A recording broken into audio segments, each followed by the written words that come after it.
Talkline Network Radio, America's longest-running Jewish broadcast network, the voice of the Jewish community. Welcome to the podcast.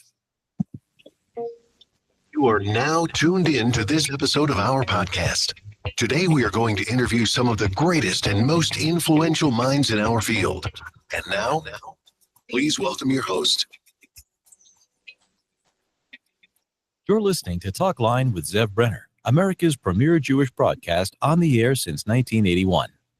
And we're back. Who would think in the age of AI and the age of computer dating and apps that people still need to go to a matchmaker, a real life person, to meet the right one, to meet that Bashert, as they say in Yiddish. So with us right now is Rachel Brown. She's a professional matchmaker.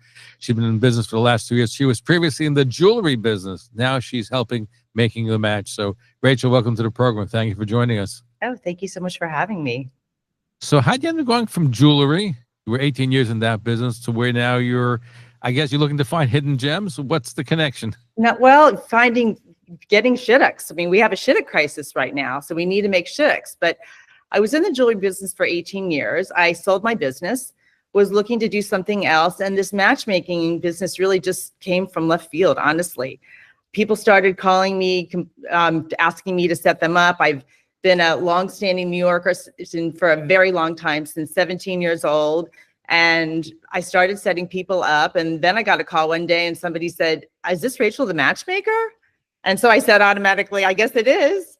And then I thought, you know what? I have a business. I am a matchmaker. This is it. This is what I'm supposed to do. So what makes what you do different? Because there are other matchmakers out there, the people that set people up, people use apps. So what makes you distinct? Well, the main thing is, I would tell you, is that this is a mission for me first and a business second. And the mission really is, I just said, speaking about the shidduch crisis, I talk about that with people all the time. It's a very serious state of affairs. And the Jewish population is shrinking. I mean, it's a really horror out there, and people are complaining about Mamdani, but we're not doing anything to grow. We're not doing anything to unify.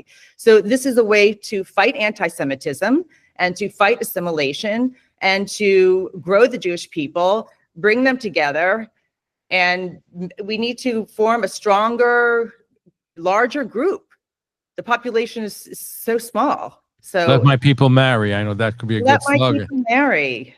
So how does it work? Give us walk us through. So somebody says, "Hello, Rachel, I want to meet somebody." What happens next? Okay, so the first thing I say is that the men are my clients. So I work for the men.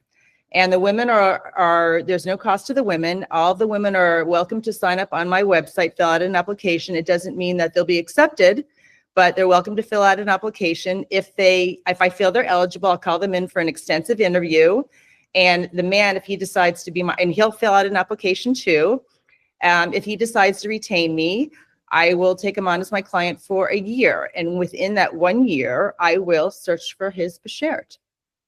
Now, do you guarantee X amount of dates? Say if you sign up, I give you X amount of dates I can send you out?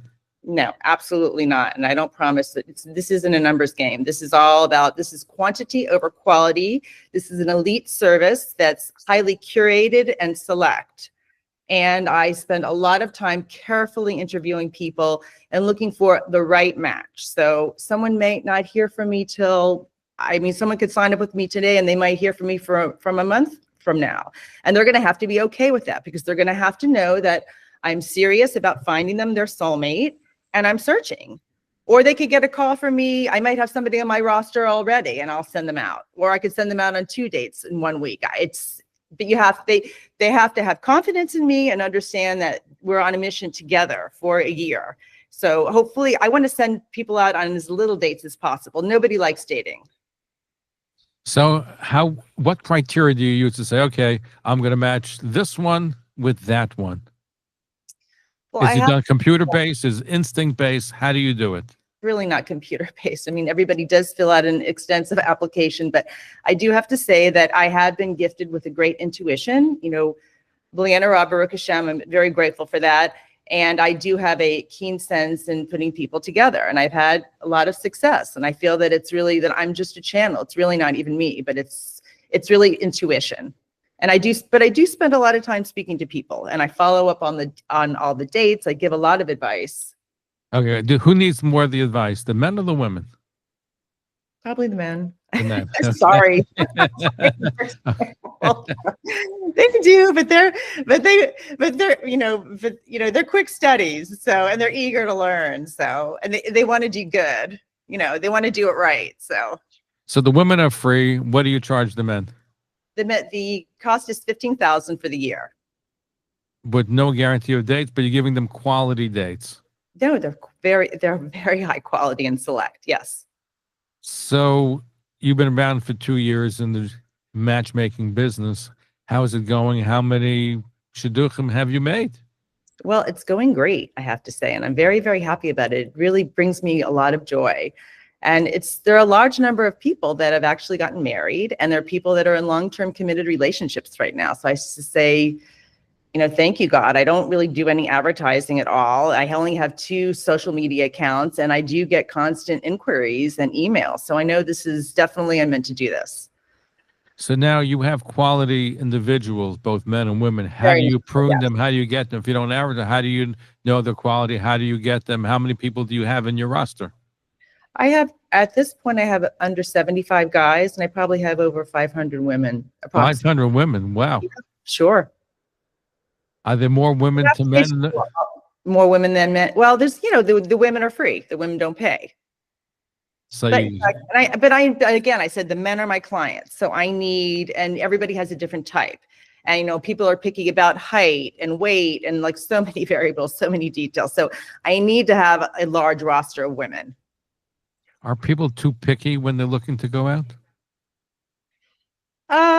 I would just say, I don't want to say too picky. Let me just say that I think people need to be more open to find the right match and understand that their bashert could be somebody that's, is not what they expected, but they connect. And I've seen that happen. And I encourage people I don't really like to show photographs unless people ask. People really press it. I do, because I feel like then they already come with a preconceived idea. But if they just let themselves be open, they will see what the creator has in store for them. And sometimes it's not what they thought, but it's what they feel is right. It's very interesting. So at what point do you show the picture? At the beginning, after you talk up the particular person?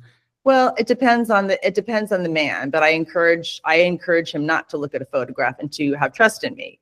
But a lot of men, of course, they want to see a photograph. So of course I'm not going to not send them, but I try not to actually. Well, everybody has a different taste. So what your taste, may not be the man. Maybe he wants to. I know that, but as I said, I have, thank God, great intuition, and we speak about their types, and I see photographs of ex-girlfriends, and we speak often, actually, even after the first interview. I speak to them about their life, and I tell people not to get off dating apps, leave no stone unturned, and you don't know really where you're going to meet your bashert, but I'm another tool. What's your biggest challenge? The biggest challenge, I would say, is that people being open, because people are just so set in their ways. It's like what they think is right for them. Be opened.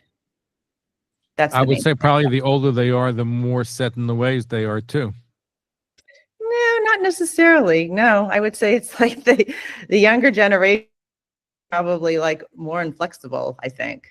Because of social media and because of, I think because it's really a fault of Instagram, because of what they see. They look at other people's lives and they really expect things to look and feel so perfect. And it's so not reality.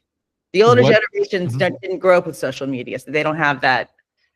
They don't really compare in the same way. Is there any particular age group that you specialize more in?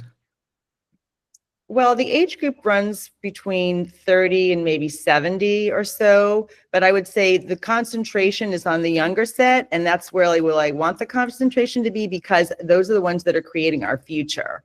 The people in their 30s now and 40s, they are going to be getting married and they're going to be having children, and then they're going to be the ones that are going to really be able to grow the Jewish community, grow our population, fight assimilation.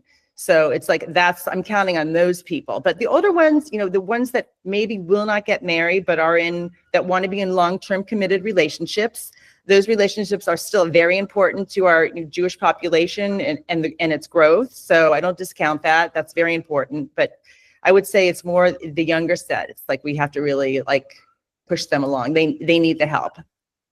Is that your biggest challenge?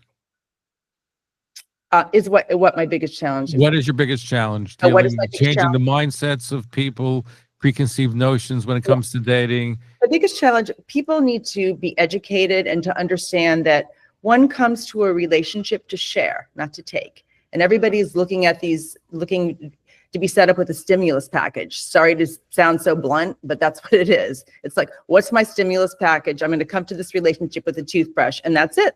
You know, what else do I need? No. They have to understand, be educated that if both parties come to the relationship to share and to give, it'll be a successful marriage and they will be happy and they will get what they want. But that's the way they get what they want. Now, you mentioned earlier that you deal with quality singles. Define what's a quality single.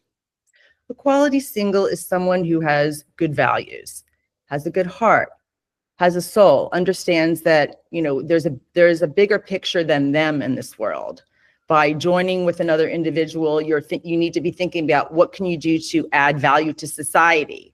It's not about, again, this desire to receive for the self alone. It's not about me, me, me, me, me. It's about the people need to be educated on the greater good of society. That's really what it is. It's a consciousness that needs to be set. What you're trying to do is change somebody from a me to a we. Yes. I mean, they say they want to be a we, but they're not acting like they're not. They say they want that, but their consciousness still very much about me and what am I getting, and is this person good for me? And which is okay, and to a certain point, yes, but they have to understand what value am I adding, and they have to, when they have their conversations with Hashem, he's the one that's making these decisions. He's creating them. I'm just a channel. I'm helping along. I'm just the helper here.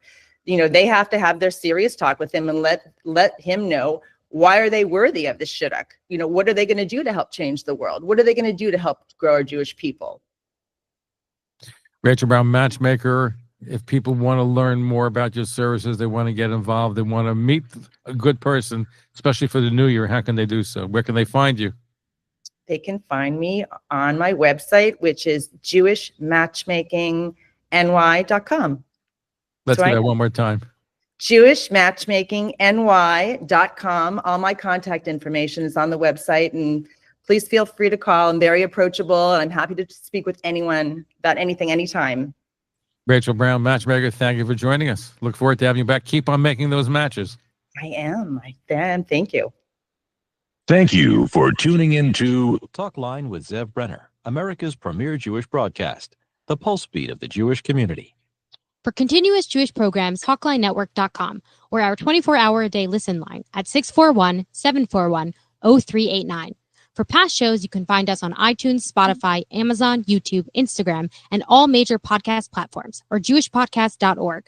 Thanks for listening to the TalklineNetwork.com. Follow us on Facebook, Twitter, and Instagram.